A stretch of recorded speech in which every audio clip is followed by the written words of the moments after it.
Muy bien.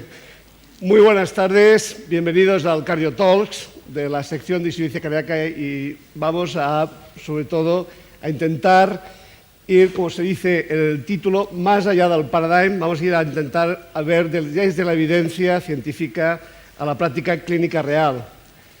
En los últimos meses todos hemos podido realmente y hemos tenido la oportunidad de utilizar sacubitril/valsartán, un fármaco que ha marcado realmente un antes y un después en la insuficiencia cardíaca. Y por tanto, pues vamos a tener posibilidad de discutir, de conocer nuevas aportaciones, nuevas publicaciones que van a clarificar todavía más el campo que ha generado sacubitril/valsartán. Antes de comenzar con la conferencia, vamos a presentar a los ponentes del Cardio Talks, de esta mesa, de esta forma diferente de comunicar. A mi derecha tengo al doctor Manuel Martínez Sellés, del Hospital Universitario Gregorio Marañón de Madrid. Seguido está la doctora Marisa Crespo Leiro, del Hospital Schuach Universitario de La Coruña. José Manuel García Pinilla, del Hospital Clínico Virgen de la Victoria de Málaga. Y el doctor Alfonso Varela, del Hospital Universitario de Santiago de Compostela. En primer lugar, vamos a tener la oportunidad de escuchar la conferencia del doctor Ajay Desai, que es el jefe de servicio, el director del programa de insuficiencia cardíaca del Brigham and Women's Hospital de Boston. Es un experto en sacubitril/valsartán, es uno de los principales investigadores del fármaco y realmente, aparte, es, lógicamente, un gran experto en la insuficiencia cardíaca. Vamos a dar la bienvenida. Dr. Desai, thank you very much to join us at this Spanish Heart Failure Association meeting. So, we are very pleased that you are here. Well, Skype, but you are here with us. So, we are waiting for your conference. Thank you very much, Dr. Manito and colleagues, and greetings to all of you at the Spanish Cardiology Society. I'm just going to take a moment to share my slides.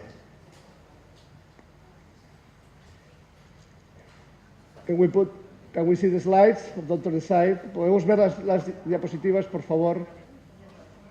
There they come. Okay. Perfect. Ready. Great. So if everyone can see, then I'll begin. I wanted to take this opportunity after speaking with Dr. Manito to do something a little different than what you may have heard today about the data regarding sacubitril/valsartan from Paradigm. And that is to focus a little bit on what has happened since the publication of the principal trial and what we've learned about the use of sacubitril/valsartan in clinical practice from secondary analyses of the trial. I'll use that to also contextualize some of the recent European and American guideline updates that reference sacubitril/valsartan and its use in patients with heart failure and reduced ejection fraction. And I think at the end of this, hopefully I will have highlighted some residual areas of uncertainty and areas for ongoing research that will help you as you think through the next series of trials that should come out in the coming years. So these are the primary data from Paradigm HF reporting the principal endpoint, composite endpoint of cardiovascular death or heart failure hospitalization. These curves will be very familiar to you and highlight the 20% reduction that led to the early termination of this study for overwhelming efficacy prior to the approval. You'll see that the result is highly significant with a small number needed to treat to prevent one event. I think what's often overlooked in this slide, which is quite dramatic in heart failure trials, is really what is going on in the control arm of the trial. Remember that patients in Paradigm who were in the active comparator arm were receiving what at the time was considered to be best medical therapy for heart failure. And despite that, at 1 year following randomization, 15% experienced a primary composite endpoint, either death or heart failure hospitalization. And I think this speaks in this predominantly class 2 population with heart failure and reduced ejection fraction to the substantial residual risk that even mildly symptomatic patients in front of us actually have for adverse events. The other thing that is sometimes lost in the overall description of these Kaplan-Meier curves is the timing of treatment benefit. And this is unpublished data, but highlights what the Data Safety and Monitoring Committee for the trial would have been seeing as the trial played out. On the left of the slide is the date of randomization. On the right of the slide is 1 year, and these reflect the evolving event rates in the enalapril and the sacubitril valsartan arm, here marked LCZ 696, over the course of the trial. You'll see that by 1 month, the curves begin to separate, and there is a statistically significant difference with regard to the primary endpoint. And by 6 months, that result is highly significant. And by 1 year, we're starting to see the hazard ratios that approximate or forecast what was seen at the end of the trial. And so the real question is, how is it that the drug exerts this early and profound benefit? And this argues against a remodeling impact of the drug as the principal impact. This must be a hemodynamic effect given the time over which it plays out. But I think the early benefit really also underscores the urgency to making the switch in appropriate patients to gather maximal benefit from the drug. The other key point about outcomes in Paradigm is really the impact on overall mortality. Very few heart failure drugs impact mortality separate from any cause, separate from the composite of cardiovascular death and heart failure hospitalization. And this drug over enalapril had a 16% reduction in mortality. If we impute the placebo-related reduction in mortality then by integrating data from prior trials of ACE inhibitors and angiotensin receptor blockers, you can see that this reflects about a 30% reduction over placebo estimated in what we would expect with application of this drug in appropriate patients with low EF heart failure. Another way of looking at this 30% reduction in mortality is what the impact would be on life expectancy for a patient of switching them from enalapril or its equivalent to sacubitril valsartan. And based on data that Brian Claggett in our group published recently in the New England Journal, we can use actuarial methods to project an increment of life expectancy that is about 1.5 to 2 years with use of sacubitril valsartan in place of enalapril. And for me, this is a useful statistic to give to patients when making the switch, since many patients who otherwise feel well may be reluctant to change their existing regimen. The other things that are coming forward are data regarding quality of life. And all of you who have used this drug in practice have anecdotes of patients who do seem to feel better, even if they didn't feel all that poorly to begin with. And that is quantitated in these data from the Kansas City Cardiomyopathy Questionnaire in the trial. A change of at least 5 points in this scale is thought to be clinically relevant. And if you ask what percentage of patients experienced at least a 5-point deterioration in the Kansas City Cardiomyopathy Questionnaire points across each of the domains in the various columns, you can see that in any domain and for the overall clinical and summary scores, patients in the sacubitril valsartan arm experienced less worsening of quality of life than patients in the enalapril arm. And this reflects the symptomatic benefits of the drug that are also quite profound. The other data that has emerged is data regarding cost effectiveness. Whenever we have new drugs that are brought to market, the price point is always a bit higher. And with that, the question is, what is the quality adjusted life gain for the incremental cost, or the incremental cost effectiveness ratio? That ratio for sacubitril valsartan in US dollars has been estimated at about 45,000. And you can see in this slide, which reflects the variation in the incremental cost effectiveness ratio, depending on the time over which the drug is prescribed, that the longer you're on the drug, out to about 10 years, which was the estimated life expectancy increment with sacubitril valsartan, you can see that the drug becomes quite cost effective by accepted standards. And if we overlay the accepted WHO or American College of Cardiology, American Heart Association standard for what is a cost-effective intervention, that benchmark is usually set at about 50,000 US dollars per quality adjusted life year. And some would say that even a cost of up to $150,000 per quality adjusted life year is acceptable. And you can see that across a range of application and sensitivity analyses, this drug fits in the cost-effective range relative to enalapril based on the incremental gain in mortality and life and heart failure hospitalization. The obverse of efficacy is safety, and these are the principal data regarding safety from the Paradigm trial that bear repeating. Remember that the principal side effect of this drug is still hypotension, and this was true despite the selection of a population of patients who should have been at lesser risk because they had to have an adequate blood pressure to be randomized. What you do see also on this slide is lower rates overall of hyperkalemia, at least in the serious range, in patients assigned to sacubitril/valsartan versus enalapril, and also lower rates of worsening renal function, certainly lower rates of cough, as you would expect with the substitution of an angiotensin receptor blocker for an ACE inhibitor. Drug discontinuation rates were no different between the arms in the trial, but if we looked at dose reductions for hypotension, those were certainly more common in patients with sacubitril/valsartan than enalapril.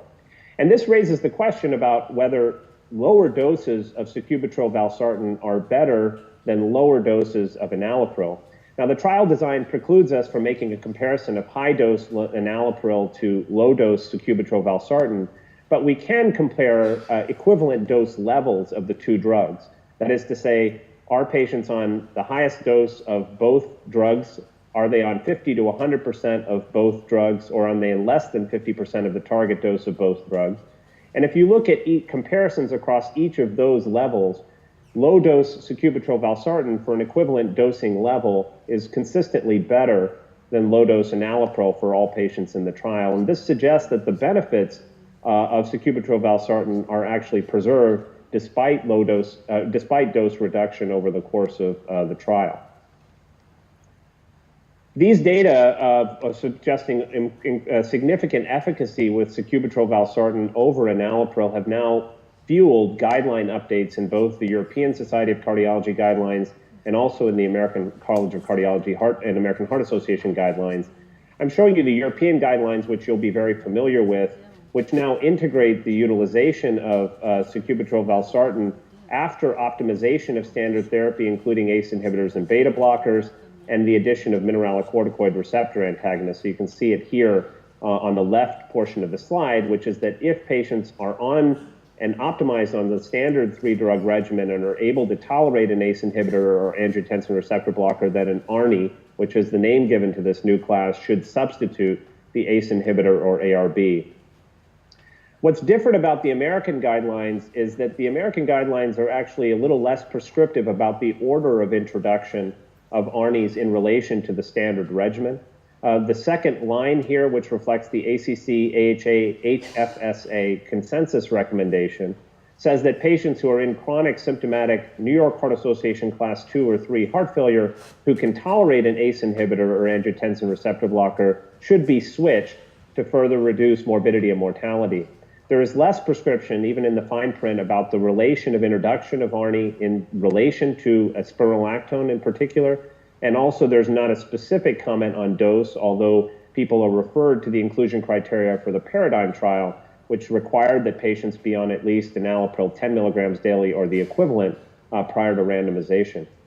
What is key is the class 3 recommendations, which are consistent across the European and American guidelines, which suggests that the ARNIs should not be administered concomitantly with an ACE inhibitor because of the prohibitive risk of angioedema. And any patient with a history of angioedema should ideally not get these drugs.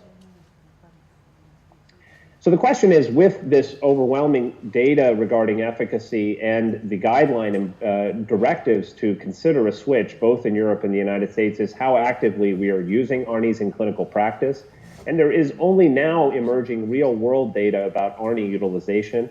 Here is one publication from earlier this year in the Journal of the American College of Cardiology, Heart Failure in 2017, which looks at the year following, the 12 months following the FDA, the U.S. Food and Drug Administration's approval of sacubitril/valsartan.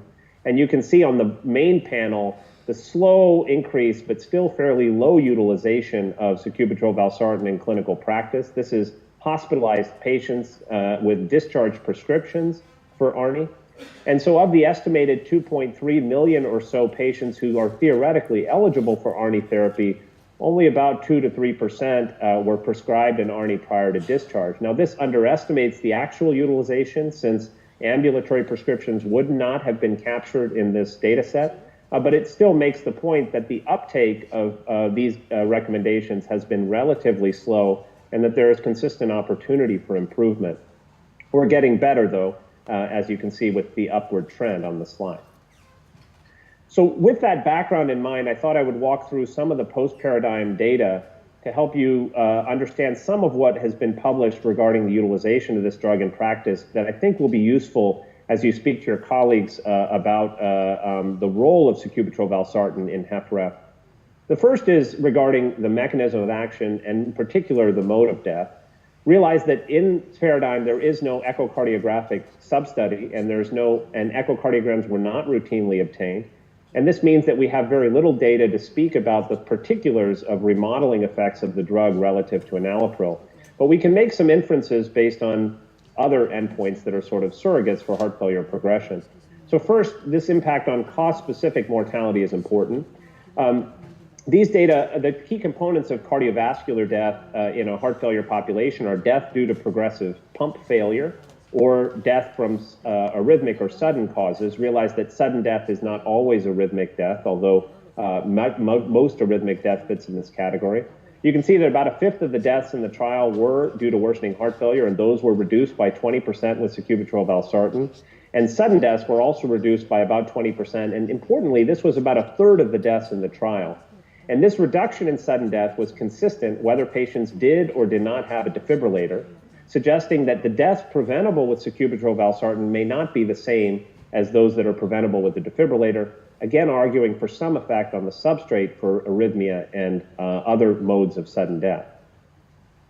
With regard to heart failure progression, we don't have echo data, but we do have evidence about the time of effect on heart failure hospitalization and the cumulative burden of heart failure hospitalizations, both of which are substantially reduced by about that same 20% margin with sacubitril/valsartan over enalapril.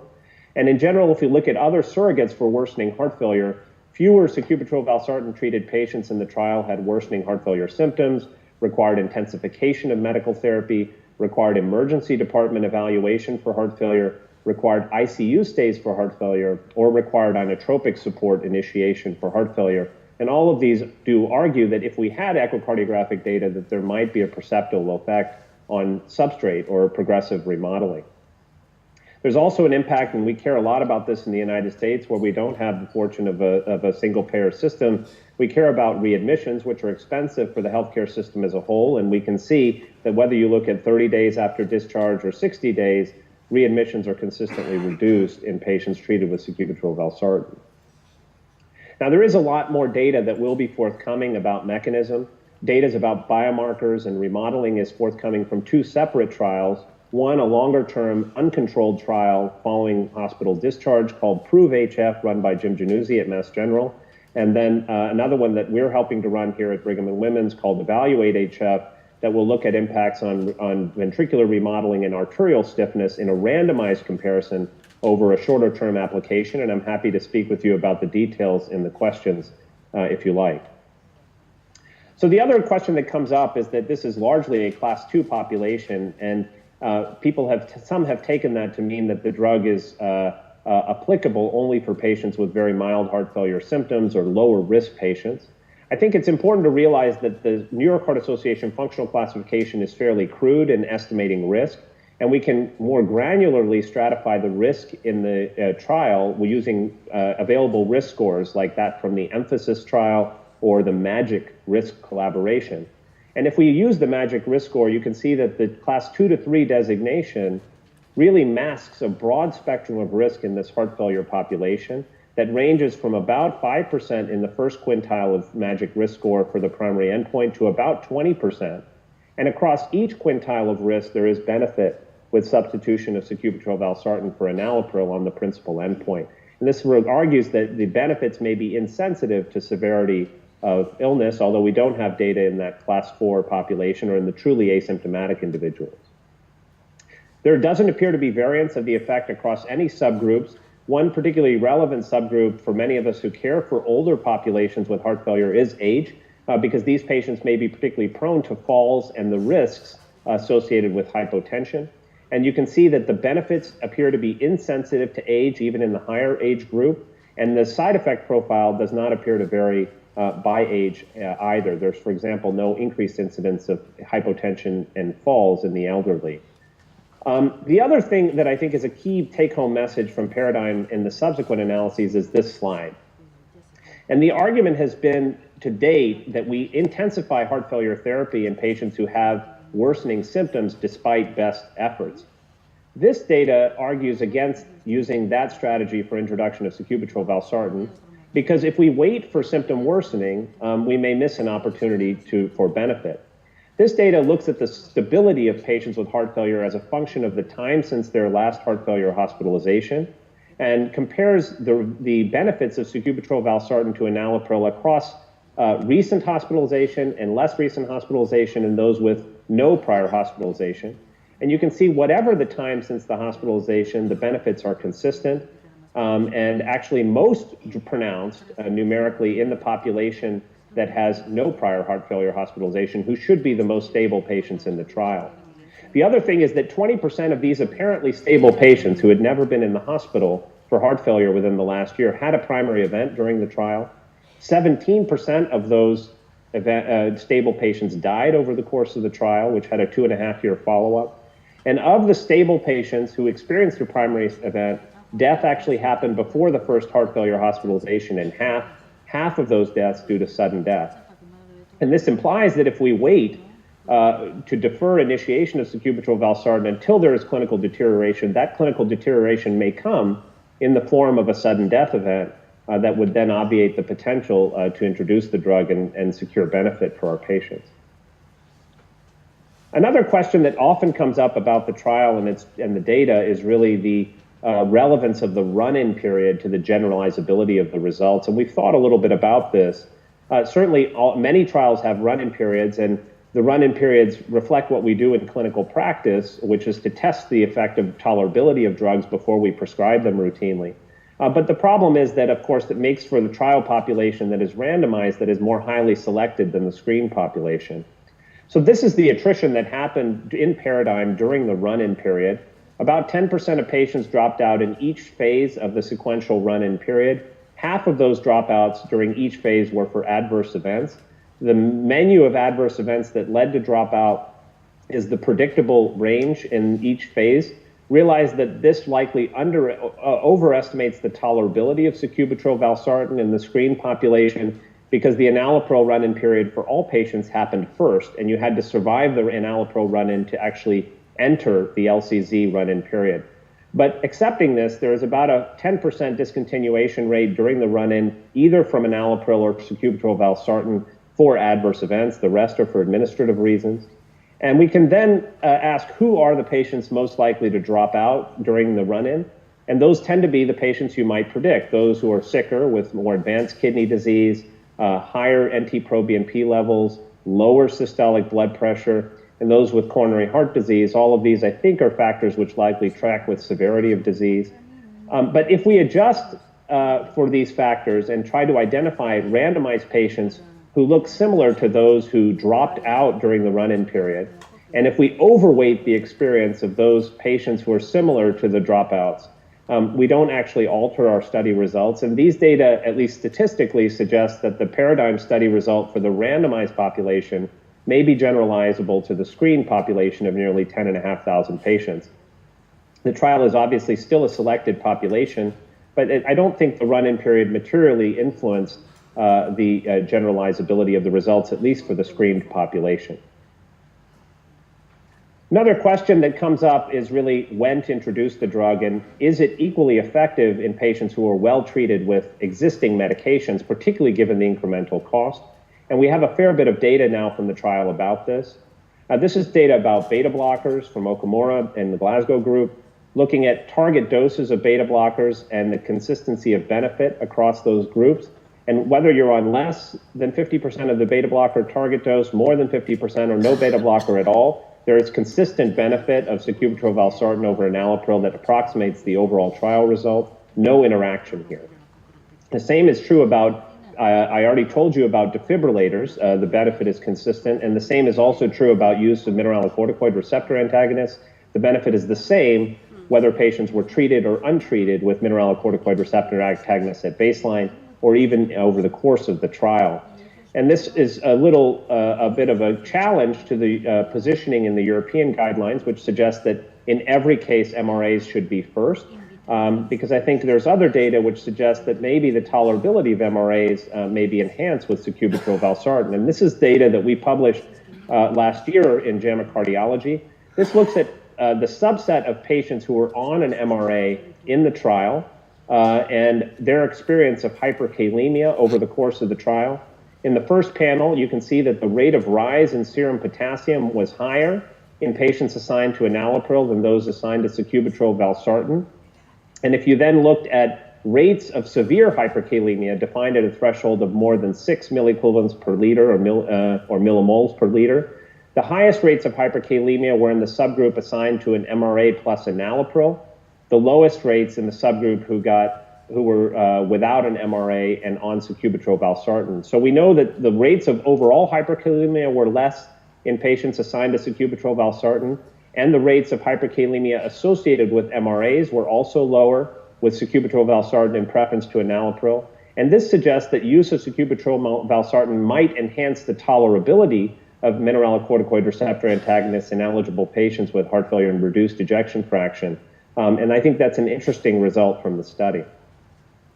Another pearl for clinical practice is that perhaps because there is a natriuretic effect to this drug, the clinical observation is that many patients who are initiated on the drug require some adjustment of their loop diuretics. The mean dose of loop diuretics in this trial, independent of treatment assignment, was around 50 milligrams of furosemide. But if we look at 6 months, 1 year, and 2 years at the dosing of loop diuretics in furosemide equivalents, more patients assigned to enalapril had dose increments and fewer had dose reductions in loop diuretic therapy, whereas those assigned to sacubitril/valsartan more commonly required dose reductions in their diuretic therapy. The net change was about 5% at 2 years. And this sort of is something we've observed clinically in practice, that many patients on initiation of this drug, particularly if they are dry at the time of initiation, may need a dose reduction in loop diuretics. This is a fascinating finding from PARADIGM, which is really the effect on glycemic control. There was no effect, mind you, on incident new onset diabetes over the course of the trial with sacubitril/valsartan versus enalapril, but that event happened with very low frequency in the trial. If we instead ask the question, amongst diabetic patients in PARADIGM-HF, was there an effect perceptible on glycemic control? It appears that there is. And if we look at the hemoglobin A1C levels, you can see the slope of decline in hemoglobin A1C levels was greater in patients on sacubitril/valsartan than those assigned to enalapril. And the number of new insulin starts in patients assigned to sacubitril/valsartan amongst the diabetic population was also less. This is data from Yelena Seferovic, published earlier this year in The Lancet. And you can see that this suggests that there is an insulin sensitizing effect of this drug, and there are a number of potential reasons that might be the case. Neprilysin inhibition activates a number of neurohormonal systems that are implicated in insulin sensitization and glycemic control, or in glucose metabolism, including the natriuretic peptide system, bradykinin systems. There's also enhanced elaboration of GLP-1, which is a substrate for neprilysin. And all of these are things that suggest that there may be impacts on glycemic control that could be clinically relevant. And I think this is a particularly interesting novel aspect that deserves further investigation. Finally, I want to close with a note about long-term safety before we open for questions. And I think these are data that have been raised by a number of investigators in both Europe and the United States. Principally by these two articles, which really speak to this observation that neprilysin is expressed in the brain, and if the neprilysin inhibitor crosses the blood-brain barrier, which can happen in patients with heart failure who are elderly with porous blood-brain barriers, there may be an effect on beta amyloid degradation in the brain that may lead to enhanced progression and deposition of beta amyloid in the brain and acceleration of Alzheimer's type dementia. There is some animal evidence that this could happen. If you overexpress neprilysin in a mouse model, you can actually ameliorate Alzheimer's progression. And if you disrupt the neprilysin gene, you can actually accelerate cognitive dysfunction in some of those animal models. What do we know about cognitive function in this drug? Well, we know that in normal human volunteers and non-human primates, there is no increase in pathogenic amyloid beta subtypes with the administration of this drug. However, those patients don't have the same blood-brain barrier disruption as heart failure patients. We know in the short follow-up of PARADIGM, there was no increase in cognition, memory, or dementia-related events, but that cognition was not systematically measured in that trial, and follow-up was relatively short. And there is ongoing cognitive function sub-study that is embedded in Paragon-HF, the HFpEF follow-on to Paradigm. And there are also dedicated positron emission tomography cranial imaging sub-studies that are underway that should give us more data. But this is what we know so far. So what do I conclude? I think that we are fairly confident now that the drug should be initiated in the subpopulation of class 2 to 3 patients who can tolerate an ACE inhibitor or ARB in addition to standard background heart failure therapy. Where we're a little less certain is what to do with the ACE-ARB naive patients or those on very low doses. Should they be titrated up or switched to low dose and then titrated up on sacubitril/valsartan? And we know even less about what to do in the advanced heart failure population, the acutely decompensated population, and the populations with preserved EF. And each of these is the subject of an ongoing clinical investigation with sacubitril/valsartan, and we hope to see these data coming in the near term. So thank you for your attention, and I hope this was a useful update on the data, and I'm happy to take Dr. Manito and panel any questions you may have and continue our discussion.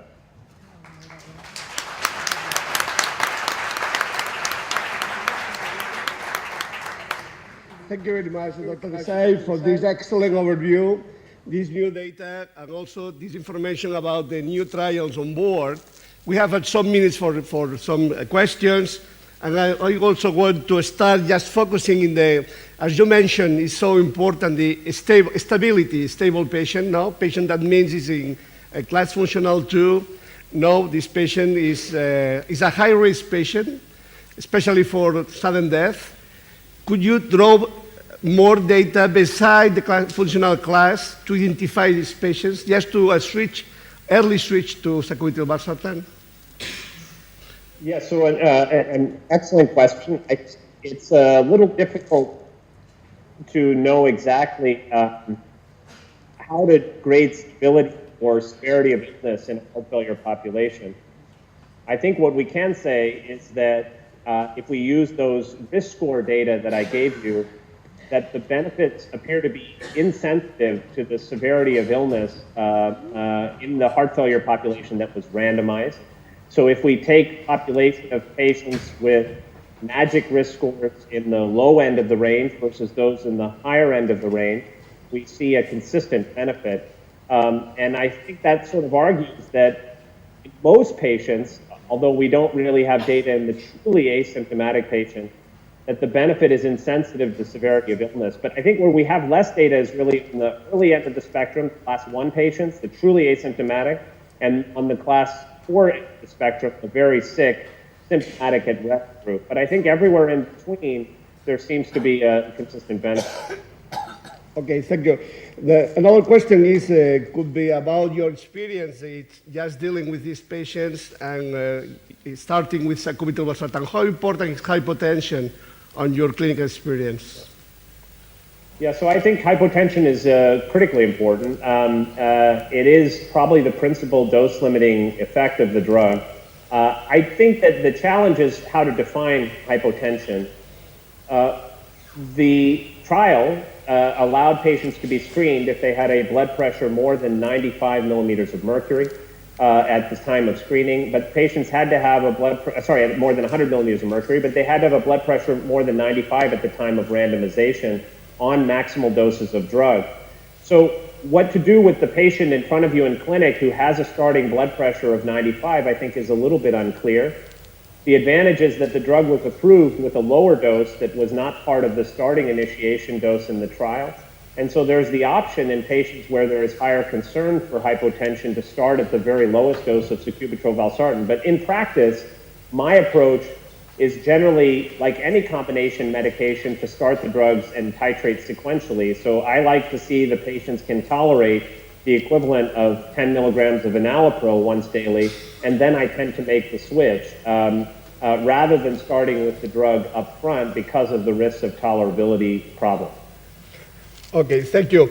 We have a question from Dr. Martinez-Tellez from Madrid to you. Yes, thank you. My question is regarding the reduction in sudden death. For me, there's no clear explanation why this reduction happens. Do you have any information regarding that? Short answer is no. I think what we know is two things. One is that sudden death is not always arrhythmic death in clinical trials, as you know. Sudden death is more of a syndromic classification, so patients who die abruptly and were previously stable are all classified as sudden. And we know from autopsy series that some deaths that are classified as sudden are actually MI deaths, some deaths that are classified as sudden are pump failure deaths, and many are arrhythmic deaths.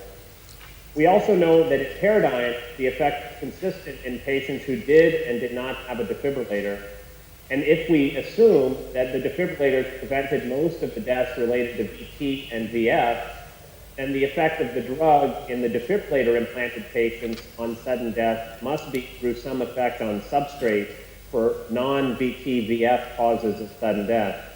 So I think, although we don't have any proof that this is a substrate effect, that the effects on sudden death are partly related to modification of the substrate for arrhythmia and pulseless electrical activity. There may be a hemodynamic effect that is relevant. There may be effects on hormonal systems like natriuretic peptides and sympathetic nervous system that may be relevant. But these are all speculative, and I think we have a lot more to learn. Dr. Tsai, there's a final question is for you that about the, it's more a philosophical question because it's the final, is about the underuse of sacubitril/valsartan in the United States and also in Europe maybe. How can we raise awareness? How can we solve some barriers just to improve the use of sacubitril/valsartan in the heart failure population? Yes, I think that is the question, and I think that the first is really what all of us are here to do, which is to educate people about the data and make people aware of the benefits, and then I think to dispel some of the rumors and the traditional paradigms for drug introduction in heart failure patients that have prevailed. I think that we haven't had drugs that have this kind of impact in heart failure in some time, and there's always a lag in introduction of new drugs in practice. I think that as more data comes out from some of these follow-on trials that we've shown, I think there will be a pace and engagement by most providers. But even beta blockers took some time to come to the fore. But in the interim, I think it's largely recognizing that patients stand to benefit from the switch, even in the absence of overt evidence of heart failure decompensation or progression. I think recognizing that stability is probably a misnomer in heart failure, and that even mildly symptomatic patients may have a high event rate and still benefit from the switch. And then I think also developing some comfort level with this drug, because any new drug requires some familiarity before we start practicing routinely, I think is important. And if people are uncertain, then considering referral to heart failure specialists is probably worthwhile.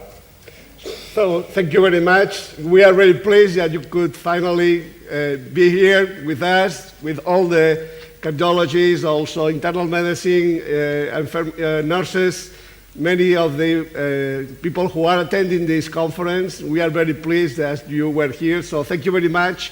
And we will see that probably you'll be in Rio next year to our conference, and we will have probably a nice meeting again. Okay, thank you very much. Thank you. It's a pleasure to be here, and thanks for including me, and I hope to see you in person sometime soon. Thank you very much. Bye-bye.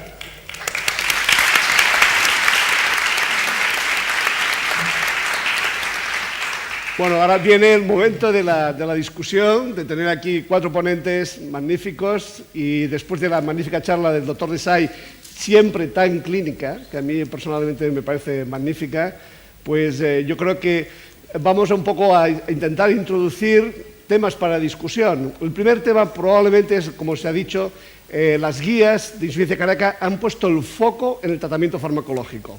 Por delante, probablemente, como hacía unos años, enfocándonos más en los dispositivos. Y las guías europeas, como sabéis, de entrada el tratamiento base es IECAS o ARA2 en caso de intolerancia, betabloqueantes, diuréticos, y si los pacientes siguen sintomáticos, entrarían en antagonistas del acetalminorcorticoide. A partir de aquí, si el paciente está sintomático, es cuando entrarían los ARNIs y, no se ve la diapositiva, ahí tenemos que darle ya, un momento. Ya está, perfecto. cosas del Cardiotalks. Bueno, como veis, lógicamente, y también lo habéis visto por el doctor Desai, entrarían los ARNIs, sacubitril valsartán, al mismo nivel que resincronización cardíaca, al mismo nivel que ivabradina, pero evidentemente con las recomendaciones superiores por parte de las guías al uso de sacubitril valsartán. Lo más interesante es probablemente que las guías americanas, que siempre aprovechan que cuando hay el heart failure a sacar su información, en este caso son las nuevas guías de la American Heart, como podéis ver, y la American College, podéis ver aquí, realmente es muy interesante la diferente visión que hay del paciente con insuficiencia cardíaca y función de eyección reducida, en el cual, como veis, las guías americanas centran sobre todo en el uso de IECAS o ARA2 en caso de intolerancia, betabloqueantes diuréticos, y a partir de aquí hablan de diversos escenarios. Y según los escenarios de los pacientes, por ejemplo, los pacientes que tuvieran una función renal relativamente preservada y potasio por debajo de 5 sí que serían candidatos antagonistas al receptor mineralocorticoide. Pero las guías americanas ponen de entrada al mismo nivel el uso de sacubitril valsartán en pacientes realmente con las características que siempre hemos comentado. Lo ponen al mismo nivel. Por lo tanto, es diferente el abordaje que hacen las guías americanas a las guías europeas. Y esto lo podemos comentar y discutir. Un tema importante es precisamente este abordaje del tratamiento médico óptimo, es lo que nos hace preguntar si realmente el tratamiento médico óptimo puede impactar en los resultados del estudio Paradigm. Y si veis en esta diapositiva, el hecho de llevar o no fármacos diuréticos, antagonistas renal mineralocorticoide, digoxina, DAI o resincronización, no impacta en los resultados del Paradigm. Por lo tanto, eso son lo que marca realmente en estos momentos las fortalezas del fármaco y, sobre todo, estamos aquí también para hablar de práctica real.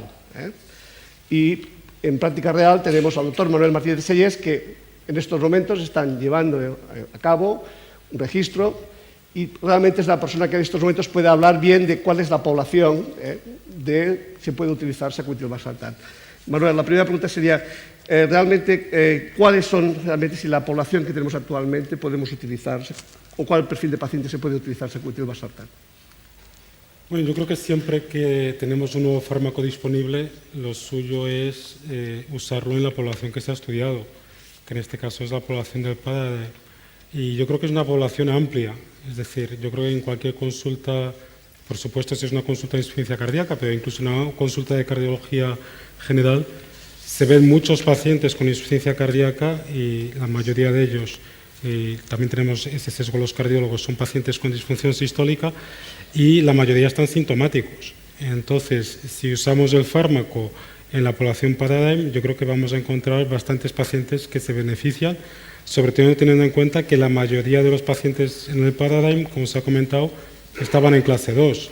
Entonces, evidentemente que si reservas el fármaco para clases muy avanzadas, pues lo usarás menos, pero la población del Paradigm son pacientes en clase 2, 3 y 4, y de esos pacientes con una fracción de eyección reducida, pues yo creo que tenemos bastantes, ¿no? Entonces, nosotros lo que hacemos es usar el fármaco en los pacientes que cumplen los criterios Paradigm. Hay razones, ¿no? También en el estudio de Pellicori, que es muy, muy interesante, ¿no? Había unas razones por las cuales no se podían utilizar, ¿no?, sacubitril valsartán. Claro, o sea, yo creo que se ha comentado ya el tema de la hipotensión, se ha comentado también el tema de las dosis bajas. Yo creo que es un tema muy importante, que es verdad que hay muchos pacientes que están con dosis bajas de IECAS. A mí me gusta mucho todo el tema de los pacientes mayores y es verdad que hay ancianos que no toleran dosis altas de IECAS, pero como bien nos acaban de enseñar, esos pacientes se benefician igual del switch. O sea, probablemente sea mejor tener una dosis baja de sacubitril valsartán que tener una dosis baja de IECA. Con lo cual, si el paciente lo tienes con dosis bajas de IECA, no es motivo, yo creo, para no cambiar, sino que pues tendrás que ser más cauto. Como se ha comentado también, pues a lo mejor en algunos casos hay que ajustar los diuréticos, porque el sacubitril valsartán también puede tener cierto efecto diurético. Y bueno, yo creo que efectivamente en esos pacientes que están con dosis más bajas o con tensiones más bajas, pues hay que ser más cauto, pero no es motivo para no usarlo, ¿no? Marisa, que dirige el registro europeo y tiene muchos datos, nos podría un poco hablar de cuáles son las razones por las cuales no se alcanza realmente el tratamiento médico óptimo en España. Gracias, Nicolás. Bueno, en el Registro Europeo de Insuficiencia Cardíaca, no sé si se me oye bien, nos ha permitido hacer el análisis del análisis de España. España es el país que más datos aportó al registro y cuando analizamos la cohorte española se apreció que pacientes que tenían criterio de utilizar IECAS hora 2, un 7,pico% no recibían estos fármacos. Otra de las ventajas del registro es que permite, cuando un fármaco está indicado, saber cuál es la razón de no recibirlo. Y en este sentido se pudo analizar que a veces existe una causa justificada para no utilizar este fármaco y en concreto, esto se analizó no, me pasa la siguiente, por favor, Nicolás. La anterior, esta.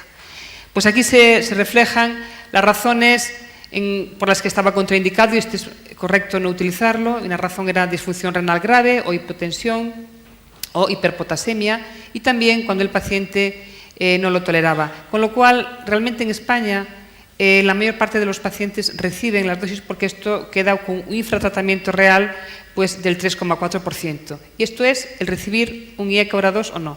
Ahora, en la siguiente es qué pasa con la dosis objetivo que marcan los ensayos clínicos. El registro también permite, cuando un paciente está y para cada fármaco, para cada IECA, para betabloqueante, para cada MRA, por cada uno de ellos permite el saber si está a la dosis óptima del ensayo clínico, la que se recomienda en las guías. Y en este sentido, cuando se analizó para IECAS, para ARA2, para betabloqueantes, veis que en verde es los pacientes que estaban a la dosis máxima recomendada de los ensayos clínicos. Aquí hay que hacer una aclaración para aquellos de vosotros que no participáis en el registro o aquellos que participáis y no rellenáis los datos, porque para cada uno de los fármacos la dosis diana a veces en dos casos, por ejemplo, a mi entender, es más alta de la que se considera. En concreto, para el enalapril, lo que en el registro se establece como dosis objetiva es 40 miligramos al día, 20 miligramos cada 12 horas. Y para betabloqueantes, en concreto para el carvedilol, la dosis que se considera objetivo es 50 miligramos cada 12 horas. Y me preguntaréis, ¿y por qué esto es así? Bueno, pues esto es así porque el registro, la base de datos, este registro se empezó en el año 2011 y se hizo en base al registro al pilot, que era en el año 2009, se utilizaron los datos de las guías del 2008. Entonces, en las guías del 2008, en la tablita en la que figura dosis target, en concreto de carvedilol, pone 25-50 cada 12 horas y para el enalapril pues está escrito 20 o 40 al día. Es por esto, pero tranquilos que en este momento estamos reformando el registro y esta es una de las cosas que se van a cambiar, en concreto para el enalapril y para el carvedilol, para que no exista esta discordancia y que probablemente si se ponen de target para el enalapril y carvedilol dosis 20 y 50 al día respectivamente, la adherencia a la dosis recomendada sería mayor. En cualquier caso, y eso sí me puedes pasar la siguiente, esta es en concreto para los IECA y para los ARA2, cuáles son la dosis para no alcanzar la dosis objetivo. En primer lugar, la primera es que 30% aún están en titulación, con lo cual, pues ahí todavía, porque ese es un registro que al paciente se le incluye el día que viene a la consulta y luego un seguimiento al año. Pero cuando vamos a ver las causas por las que no alcanza la dosis objetivo, la primera es hipotensión sintomática. 31% de las razones es tanto para IECAS como para ARA2, hipotensión sintomática. La segunda causa, pero con mucha más diferencia en cuanto a importancia, es empeoramiento de la función renal, un 6% para IECAS y un 9% para ARA2. Y la tercera causa importante es, pero con menos peso, la hiperpotasemia, y es 4,5% para IECAS y 2,6% de hiperpotasemia. Una cosa muy interesante de este registro, y es que aquí están participando pues 27 centros de España, con unidades de insuficiencia cardíaca, que probablemente tienen unas grandes tasas y buena práctica clínica. Hay un 27% y 25% de causa desconocida. ¿Y eso qué significa? Pues significa que no está en la dosis objetivo y que en la historia no se documenta bien la razón. Y esto debe hacernos reflexionar, y yo creo que ahí hay probablemente un gran margen de mejora. Puede estar una de las razones, puede ser la inercia del médico o del paciente, que estando el paciente con síntomas leves o no muy, que no se aprecia y que se aprecia esta falsa estabilidad y que no se intente, y esto es un gran margen para intentar mejorarlo. Lo importante es que hay toda una serie, ¿no?, de características de los pacientes, características clínicas que hacen o que limitan de forma importante poder alcanzar las dosis objetivos. Por lo tanto, digamos, esto es uno de los problemas, ¿no?, sobre todo para intentar conseguir el resultado de los trials. Vamos a hablar ahora un poco sobre todo de la utilización de sacubitril/valsartán y cuál sería el tratamiento médico óptimo mínimo. Y Manuel Martínez Sellez, que tiene mucha experiencia ya en el uso del fármaco y es el que dirige el registro SUMA de Madrid, nos puede hablar un poco en esta línea. ¿Cuál sería el tratamiento médico mínimo óptimo en el registro SUMA, con la experiencia de tus pacientes? Lo que estamos viendo ahora es la experiencia de mi centro, más que de registro SUMA, que esa la tendremos en septiembre, ¿no? En SUMA lo que hemos hecho es recoger todos los sacubitril/valsartán que se han usado en Madrid en los primeros 6 meses y un poco aquí lo que vemos es la comparación con los pacientes que se incluyeron en el Paradigm, que sale relativamente similar. Tenemos pacientes un poquito más dañosos, yo creo que a medida que pasen los meses esa diferencia aumentará. Tenemos un poquito más de mujeres, como sucede siempre que ponemos pacientes más dañosos, y un poco insistir lo que decía antes, ¿no?, que la clase funcional, la mayoría son pacientes que están en clase 2. Respecto al tratamiento médico, a mí me ha sorprendido porque yo creo que no iba a salir tan optimizado, y la verdad es que estamos usando el sacubitril/valsartán en aquellos pacientes que ya tienen previamente el tratamiento optimizado. Yo diría que incluso más optimizado que en el Paradigm si tenemos en cuenta los pacientes con desfibrilador, ¿no? Ya tenemos un porcentaje superior de pacientes con desfibrilador y también de pacientes con resincronizador. Y bueno, esto probablemente sea porque la mayoría de nuestros pacientes son isquémicos y también a lo mejor porque había algo de infrautilización de dispositivos en el Paradigm. Pero bueno, un poco la conclusión que nosotros sacamos es que en general estamos usando el fármaco en aquellos pacientes que ya tienen previamente el tratamiento optimizado, que yo creo que es lo que hay que hacer, ¿no? Y a medida que vayamos teniendo experiencia con el fármaco, yo creo que el fármaco se irá usando más, pero idealmente siempre en pacientes que estén previamente pues, con IECAS o con ADA2, que luego habrá que hacer el switch, con betabloqueantes, yo creo que también con antagonistas de la aldosterona, salvo que haya algún motivo para no usarlos. Nosotros tenemos aquí una dosis de inicio de 24 a 26 del 50% y de la dosis intermedia del 40%. Hay una pregunta que siempre es, hay que hacer la titulación, lógicamente hay que intentar llegar a la dosis máxima. Pero en caso de no llegar a la dosis máxima, ¿realmente la eficacia del fármaco se mantiene igual? Ya he orientado un poco de SAI, pero ¿cuál es tu opinión? Sí, ya hemos visto eso. En cualquier caso, y yo sí quiero alertar que la dosis de inicio en un paciente ideal es 49-51. Es verdad que en los datos de mi centro es más o menos la mitad 49-51 y la otra mitad solo recibe la dosis más baja, pero yo creo que esto se debe también, pues lo que hemos dicho antes, que son pacientes dañosos, algunos con tensiones más límite. De hecho, en el Paradigm la dosis de inicio más baja que teníamos era 49-51, ¿no? Entonces, respecto a qué hacer con la dosis, nosotros intentamos titular siempre. Yo creo que el objetivo debe ser siempre 97-103. Ahora, siendo realista, pues no vamos a llegar a 97-103 en todos los pacientes. Pero yo creo que es un poquito los datos que ha enseñado Marisa antes con los IECAS.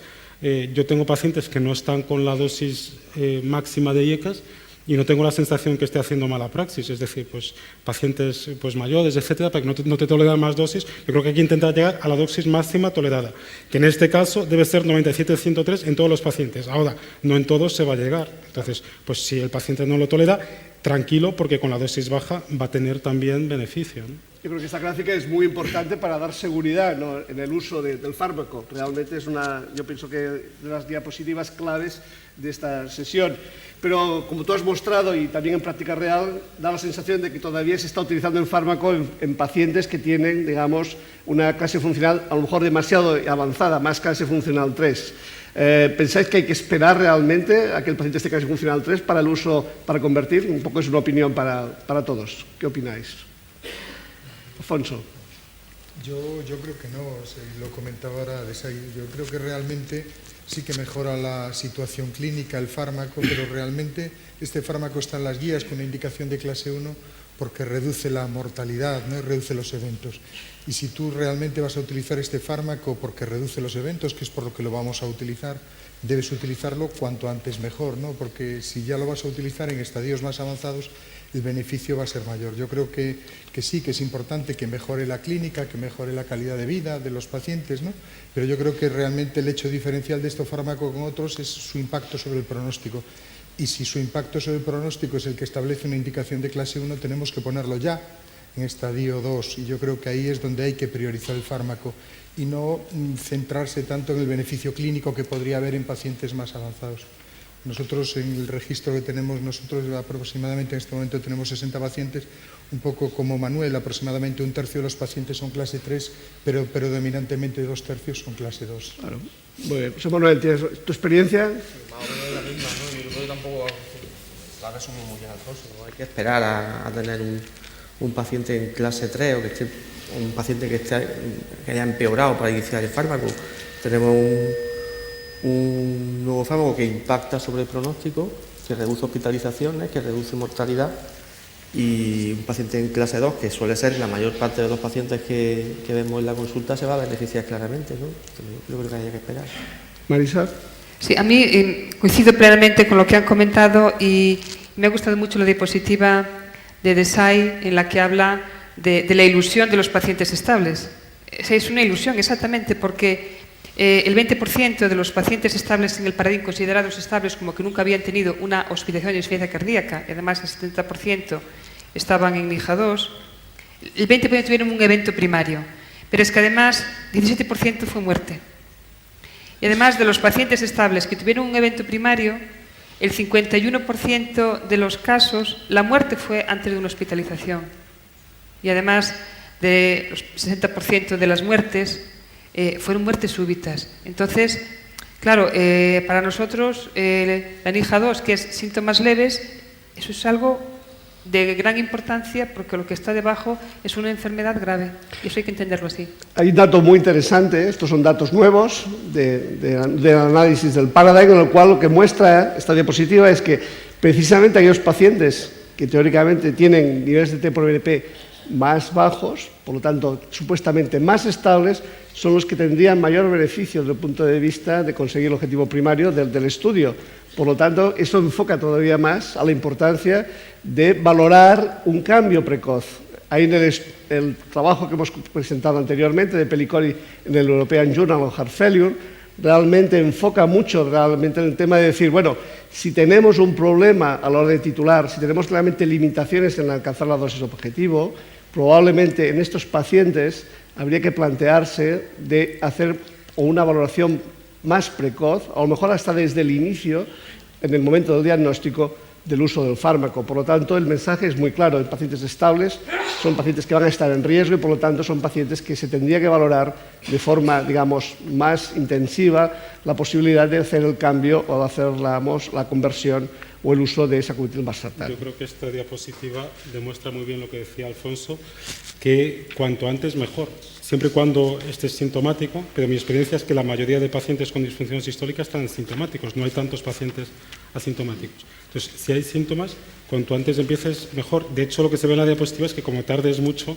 pues ya el beneficio es cada vez menor. Entonces, pues si podemos usar el fármaco antes, mejor, ¿no? Muy bien. Vamos a cambiar ahora el tercio a un tema que a todo el mundo le preocupa y es el tema de la función renal. Como habéis visto, tenemos muchos datos de función renal en el Paradigm y en la práctica clínica también vamos a tener. Como sabéis todos, en la ficha técnica del fármaco, su utilización dependerá de la función renal. Hay que remarcar y recordar que el sacubitril se convierte, el sacubitril es un profármaco y su fármaco activo, que es el LBQ657, que es realmente el que va a hacer el efecto de inhibir a la epinefrina, se elimina por la vía renal, parcialmente, pero se elimina por vía renal. De aquí quizá haya tener más limitación en el uso de fármaco, sobre todo en pacientes que tienen o un filtrado glomerular entre 30 y 60, en el cual lógicamente las dosis de inicio siempre van a ser las dosis más bajas, de 24 a 26. Se ha de ser cauto en pacientes alrededor de 30, y lógicamente no hay información en pacientes que están en diálisis o con insuficiencia renal terminal. Por lo tanto, digamos que esto sería lo que dice la ficha técnica del fármaco.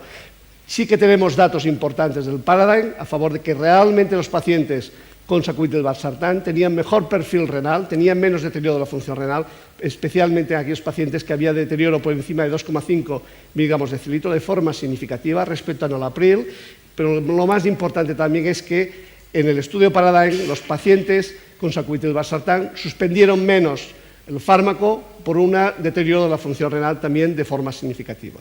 Por lo tanto, realmente tenemos datos que nos dicen que el sacubitril/valsartán, ya digo, que tiene un mejor perfil para utilización en pacientes con insuficiencia cardíaca dentro del Paradigm. Y para esto, pues vamos a entrar más en la discusión y le voy a preguntar a José Manuel García Pinilla, que también tiene experiencia en el uso del fármaco, ¿cuál fue la evolución de la función renal en los pacientes en el estudio Paradigm y también un poco según tu experiencia? Claro, en principio la ventaja que tenemos es que con todos los grandes ensayos clínicos... No se oye bien. ¿No se oye? ¿Se oye ahora? Sí. Ahora sí. Como en la mayor parte de ensayos clínicos, pues hay variables de seguridad y una de ellas fue precisamente la progresión renal. Entonces, analizando el estudio vemos que efectivamente pues no hay diferencia. Esa variable compuesta básicamente se basaba en si había o no había una reducción de filtrados por encima del 50%, reducción de filtrados de más de 30 mililitros minuto y metros cuadrados de superficie corporal, y desarrollo de enfermedad renal terminal, y no en ninguno de esas variables pues se encontró diferencia. De hecho, hay una tendencia a un incremento de más pacientes con insuficiencia renal terminal en el grupo de enalapril en vez del grupo de sacubitril/valsartán, ¿no? Nuestra experiencia personal, la verdad es que en ese sentido es relativamente buena. Nosotros tenemos lo que tenemos analizado son en torno a 60 pacientes a final de año, llevamos 3 meses utilizando el fármaco, y realmente discontinuar tratamiento por insuficiencia renal hemos tenido 2 solamente, 2 de 63 pacientes.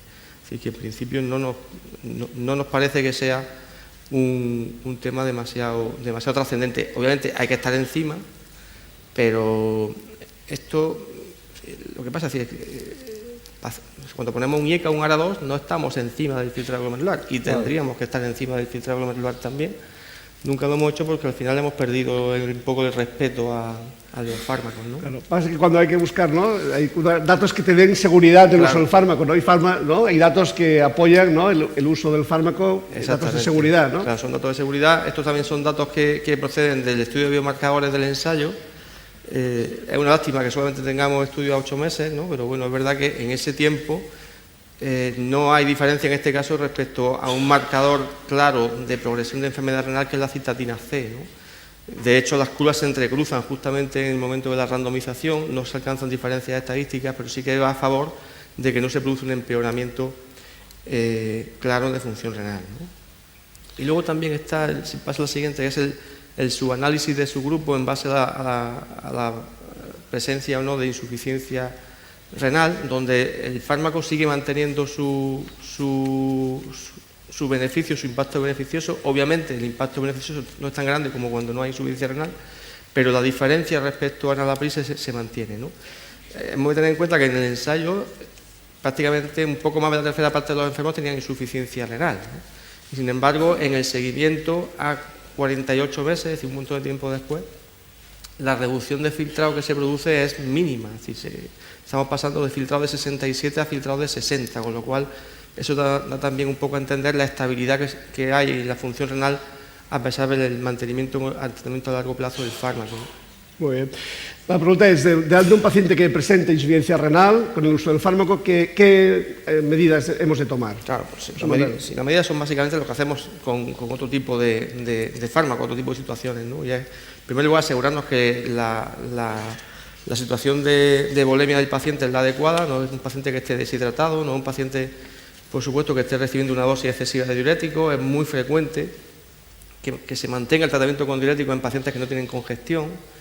Y yo creo que eso es realmente un error, ¿no? Hay que intentar pues utilizar todos los fármacos disponibles, pero eso sí, cuando son necesarios. Entonces, pacientes con diuréticos crónicos sin que realmente tengan fenómenos congestivos recurrentes, pues tampoco tiene mucho sentido Y luego también pues, intentar evitar los nefrotóxicos, y en este sentido sí es verdad que es relativamente frecuente que se sigan utilizando antiinflamatorios y que se sigan utilizando otras cosas peores que los antiinflamatorios, que nosotros lo hemos vivido personalmente. Aquí está Yolanda, nuestra enfermera, que lo ha vivido también con nosotros, como son los inhibidores de la COX-2, ¿no? Es decir, nosotros nos hemos encontrado con un paciente que con una insuficiencia cardíaca muy severa, una disfunción sistólica severa, prácticamente en programa de trasplante, y que coincidiendo con que nosotros le pusimos el fármaco, el sacubitril/valsartán, pues también coincidió que estaba tomando prescrito de atención primaria un ICOX-2, ¿no? Entonces, claro, se fue una descompensación, no tienes claro a qué se debe, hasta que te das cuenta de qué es esto, ¿no? Obviamente, si después de asegurarnos de todas estas cosas, después de haber eliminado nefrotóxicos, pues el paciente sigue teniendo una intolerancia al fármaco y un empeoramiento de función renal, pues lo que hay que hacer es intentar hacer un desescalado de dosis, ¿no? Tampoco hacer una suspensión brusca del fármaco, como no se debe hacer con ningún tipo de tratamiento, sino desescalarlo e intentar reducir dosis, ¿no? Muy bien. Bueno, yo creo que el mensaje es muy claro delante del uso de cualquier fármaco que por ejemplo, ¿no? Como IECAS o ARA2, sacubitril/valsartán, delante de una determinada función renal, la volemia y la evaluación de la volemia es clave, y por lo tanto lo primero que se tiene que hacer es realmente si el paciente necesita o no necesita diuréticos.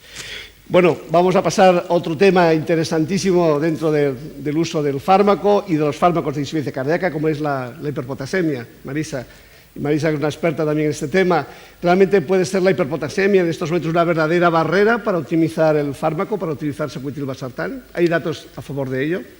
Bueno, pues la verdad es que el estudio que ha presentado el doctor Desai, que le presentó en su presentación, en el que se analizó específicamente cómo había sido la hiperpotasemia en los pacientes del Paradigm y, en concreto, si la utilización o no de antagonistas de receptor mineralocorticoide podía aumentar o no el riesgo de hiperpotasemia.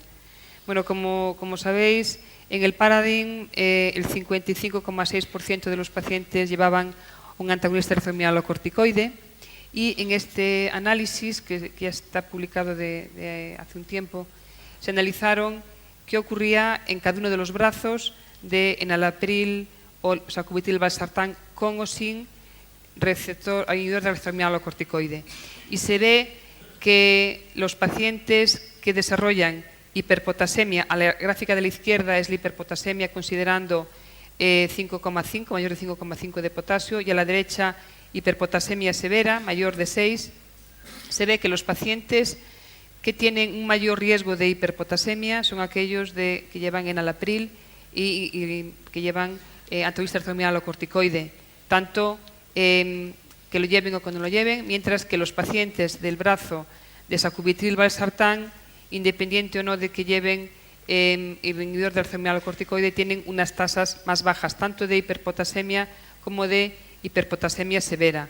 De hecho, las diferencias de hiperpotasemia no fueron significativas con sacubitril/valsartán y enalapril, y sí hubo en la diferencia en cuanto a hiperpotasemia severa, hubo un 3,1% en el brazo de enalapril versus 2,2% en el caso del sacubitril/valsartán, cuando existía un antagonista de receptor mineralocorticoide concomitante, y esto era significativo.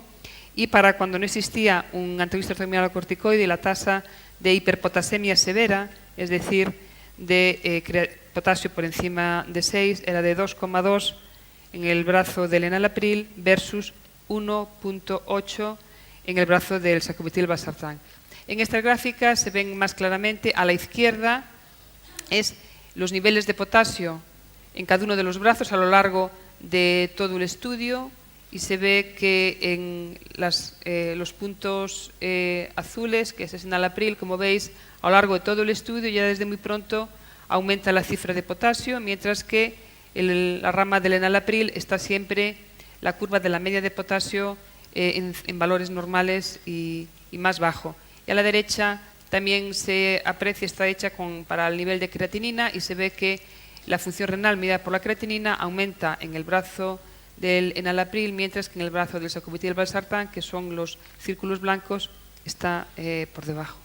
Está claro que el mensaje es, ¿no?, si realmente la mejor pareja, podríamos decir, ¿no?, para los antagonistas del corticoide sería sacubitril/valsartán, y luego, independientemente del uso o no de una ARM, realmente la hiperpotasemia per se también sería mucho mejor en estos pacientes utilizar el sacubitril/valsartán. El mensaje es que la hiperpotasemia existe y es conocida, pero no ha sido muy elevado el porcentaje. Exacto. Y en segundo lugar, si se necesita y es conveniente y es aconsejable el uso de mineralocorticoide, tiene menos riesgo de hiperpotasemia con sacubitril/valsartán que con enalapril.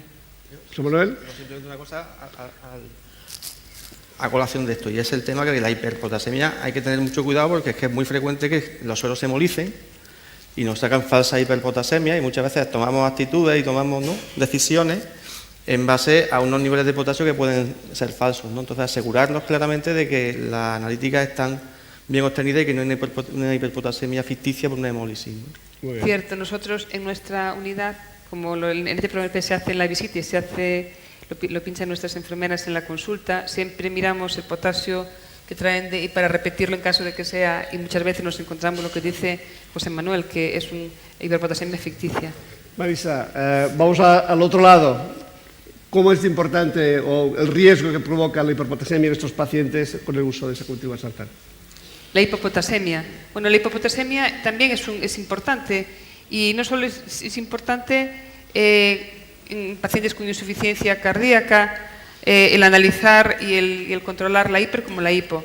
Este es un análisis que no está publicado hasta donde yo sé, que está presentado en un congreso, en el que se hizo dentro del Paradigm. Se analizaron subgrupos según los niveles de potasio y se establecieron 5 grupos.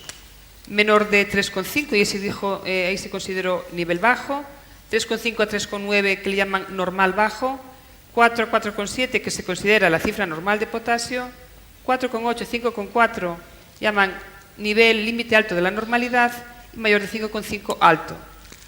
Y lo que se analizó es para toda la población en qué cada uno de estos subgrupos, en cuál de ellos existía un mayor riesgo de mortalidad.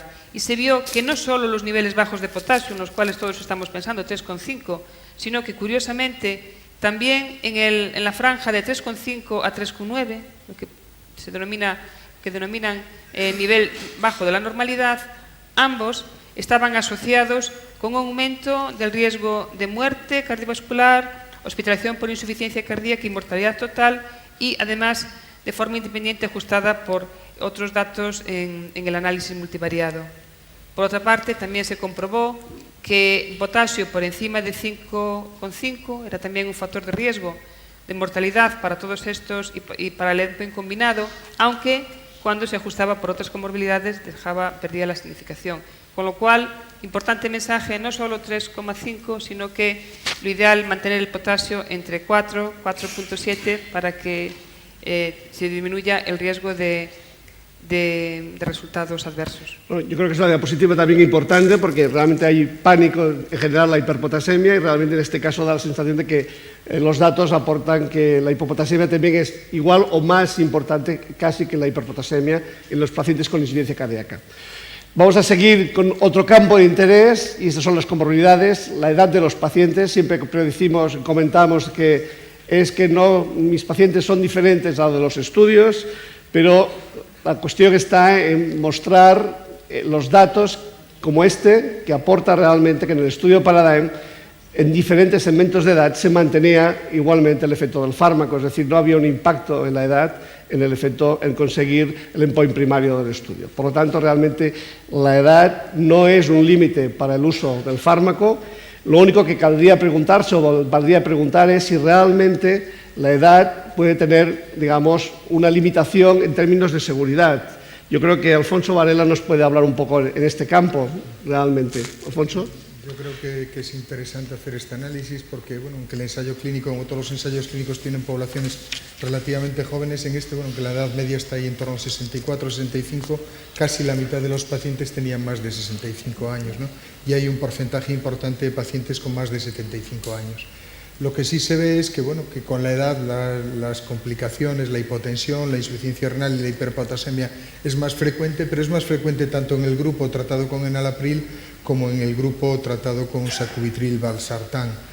Y el comportamiento es el mismo. Se ve que hay más hipotensión, eso sí que es cierto, lo mismo que se ve en el grupo global, pero los otros dos problemas, que serían la insuficiencia renal y la hiperpotasemia, se ve en una menor proporción en los pacientes tratados con sacubitril/valsartán. O sea, ese perfil de seguridad se mantiene con independencia de la edad de los pacientes, y yo creo que esto es importante, ¿no? Porque muchos de nuestros pacientes en la práctica clínica son pacientes de edad avanzada, ¿no? Probablemente uno de los cuidados que hay que tener con un paciente de edad a lo mejor es hacer una titulación más lenta, lentamente progresiva, ¿no? Sin prisas, pero probablemente intentando llegar a las dosis más adecuadas, ¿no, Alfonso? Sí, yo creo que sí, o sea, que quizás ser un poco más cuidadoso a la hora de vigilar la hipotensión, pero como sucede también cuando en un paciente mayor inicia su IECA, ¿no?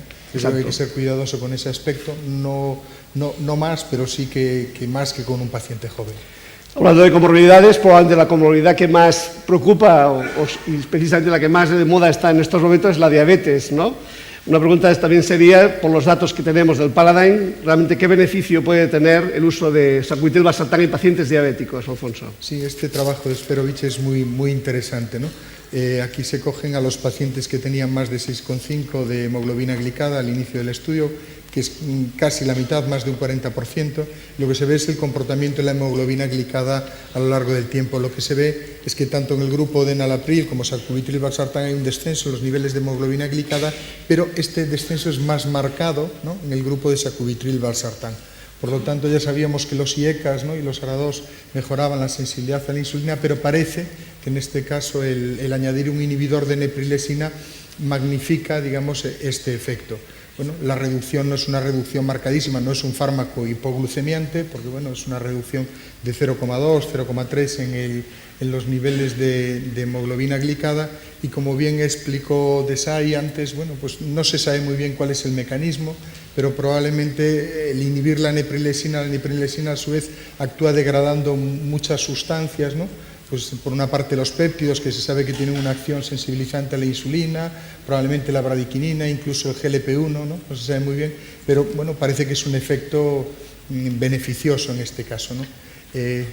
Hay datos interesantes también, ¿no?, del punto de vista... Justo, desde un punto de vista práctico, aunque el objetivo primario de aparición de nueva diabetes no se cumplió, ¿no?, porque probablemente son solo 3 años de seguimiento y el número de nuevos casos de diabetes fue escaso, lo que sí se vio es que los pacientes diabéticos, el porcentaje de pacientes que necesitaban iniciar insulina era menor, y estas diferencias son significativas. O sea que en pacientes diabéticos el tratamiento con sacubitril/valsartán parece que retrasa, ¿no?, la progresión por lo menos del problema metabólico del paciente diabético, y yo creo que esto son buenas noticias. Sí, yo creo que tiene un muy buen perfil glicémico y por lo tanto realmente se puede usar tranquilamente en pacientes diabéticos, lo cual es una buena noticia, especialmente, ¿no?, para los pacientes que realmente tienen edades avanzadas y que a veces se acompañan también de diabetes o de otras comorbilidades, ¿no? Bueno, vamos a seguir con otro tema también interesante, y es el tema de la tensión arterial. Ya no es estrictamente lo que es la hipotensión, sino la tensión arterial, y hay datos nuevos muy interesantes sobre lo que es la tensión arterial basal y la respuesta al fármaco. José Manuel, ¿qué nos puedes comentar respecto a este tema? Sí, pues mira, vamos a ver. Estos son datos muy recientes, están recién publicados, de este mismo año.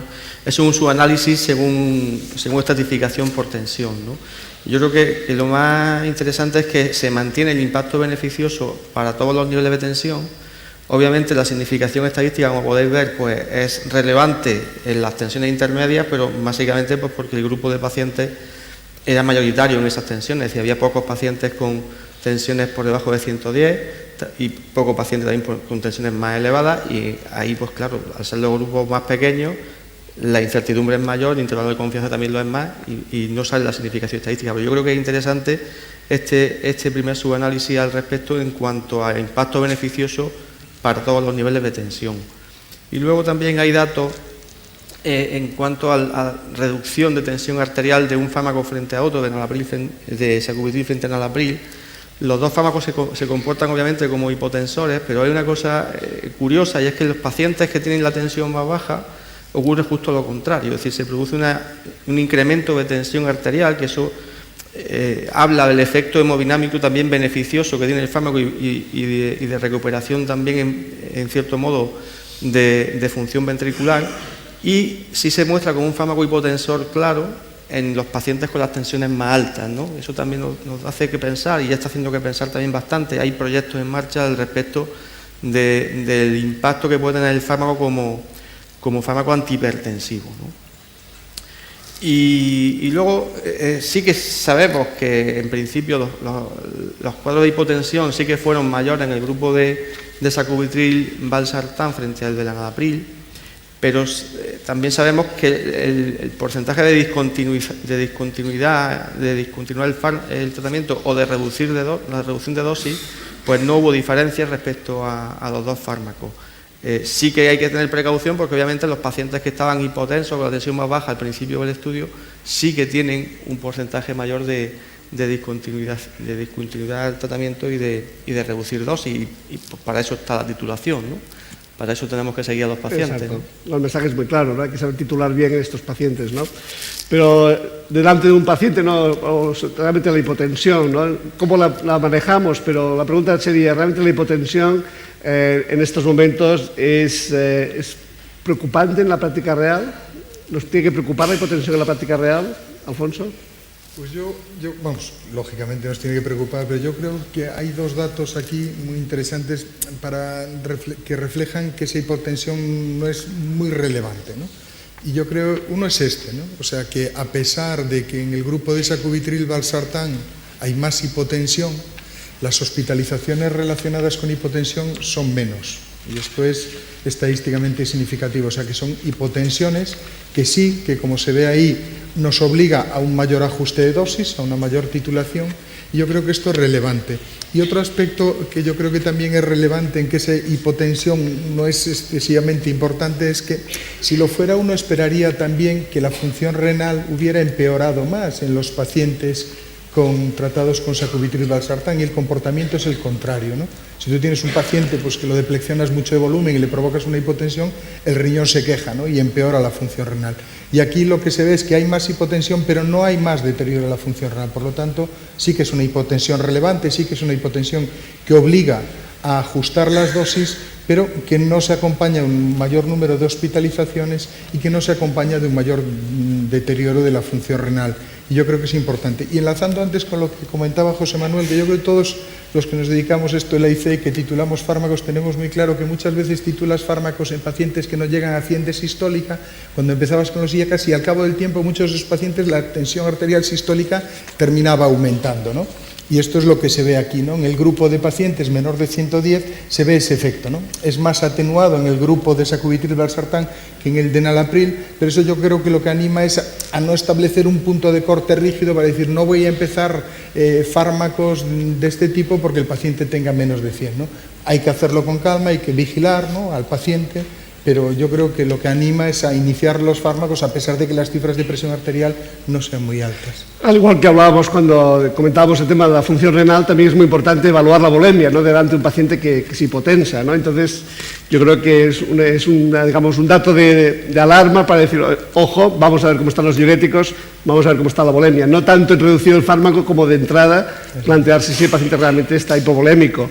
También hay datos interesantes en el Paradigm, en el cual realmente el hecho de tener una presión sistólica más baja o menos baja desde el punto de vista de tensión arterial basal no tiene un impacto en la calidad de vida, valorado en la puntuación del Kansas City Questionnaire de reducción de 5 puntos, y el tanto por ciento de pacientes desde el punto de vista de ganancia de calidad de vida se mantiene siendo superior en sacubitril/valsartán versus al enalapril. Por lo tanto, realmente la hipotensión no impacta en la calidad de vida en términos de resultados del estudio Paradigm, lo cual es importante, porque probablemente es la única limitación que podríamos tener en el uso del fármaco, saber manejar bien la hipotensión.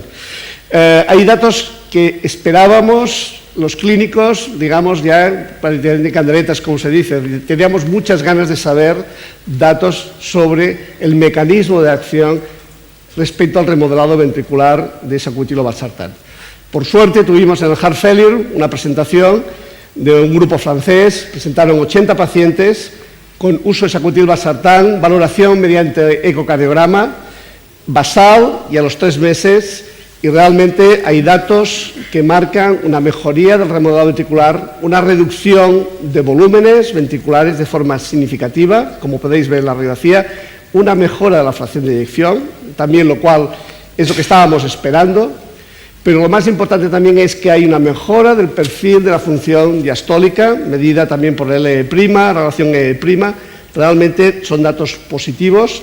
Fijaros también la reducción del diámetro a nivel auricular, es el último valor. Realmente hablan de un aspecto que pensábamos, decir, bueno, los pacientes mejoran, pero mejoran ¿por qué? También mejoran no solamente por la mejora desde el punto de vista de biomarcadores, como lo hemos visto, sino también mejoran porque realmente hay cambios claros en el remodelado ventricular. Fijaros aquí también datos de función ventricular derecha, no hay grandes cambios, pero sí que lo que estamos esperando es una reducción de la presión arterial pulmonar, que como se ve aquí también es significativa, de 42 a 38. También la dimensión de la vena cava inferior como un dato de congestión. Y por lo tanto, realmente podemos decir que son datos que apoyan realmente cada vez más a que sacubitril/valsartán también tiene este efecto sobre el remodelado ventricular. Hay también, ya comienza a haber datos de práctica clínica, y este es un trabajo que se presentó también en el Heart Failure de París por parte del grupo de Moisés Broggi, lo hizo Marcel Faraudo, en el cual también analizan 41 pacientes basal y a los 3 meses después de comenzar sacubitril/valsartán. Y como podéis ver aquí, hay una mejoría del test de 6 minutos, también de forma significativa, es decir, mejora la capacidad funcional, mejora también, como veis, el ET/BNP, por lo tanto, reduce claramente la congestión, mejora también la clase funcional de la New York Heart Association y, por tanto, realmente los datos ya de práctica real, de práctica clínica real, comienzan a ser positivos. Yo creo que esto, con todo lo que hemos hablado hasta ahora, aporta realmente pues, la suficiente consistencia para decir que en estos momentos el fármaco y nuestros pacientes están en nuestras manos.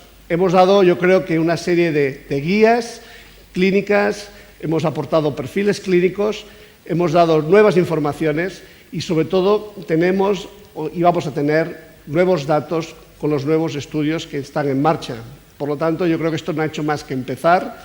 Yo creo que en estos momentos la verdad es que podemos decir que estamos con los datos de práctica clínica real seguros con el fármaco, pero yo creo que tenemos que ser todavía probablemente más proactivos teniendo en cuenta que los datos aportados, y como hemos visto especialmente en aquellos pacientes que consideramos estables, pero que están en riesgo, yo creo que tenemos que plantearnos realmente si esos pacientes no han de mantenerse en la práctica habitual, sino que hemos de cambiar, según dicen las guías, hacia fármacos que tengan una potencia y especialmente, como hemos visto, en reducción de la muerte súbita. Yo creo que estamos on time. El doctor Segovia nos lo va a agradecer si acabamos justo en hora. Antes de finalizar, quiero agradecer en primer lugar al doctor Desai, con quien pues, yo creo que siempre sus charlas son extremadamente interesantes y aportan nuevos datos. Quiero dar las gracias a los ponentes porque, lógicamente, no solamente dan su opinión, sino también explican su experiencia clínica, y esto es importante porque aquí se trata de transferir experiencia clínica. Y sobre todo quiero dar las gracias a Novartis, que nos ha ayudado, lógicamente, en toda la logística para organizar, pero teniendo en cuenta que siempre nuestras opiniones son nuestras opiniones y que creemos realmente, pues clínicamente, pues que están contrastadas, ya digo, con la experiencia clínica. Gracias de nuevo a la sección por darnos esta oportunidad de estar aquí en el Cardio Talks y os esperamos a todos el próximo año para un nuevo Cardio Talks. Gracias.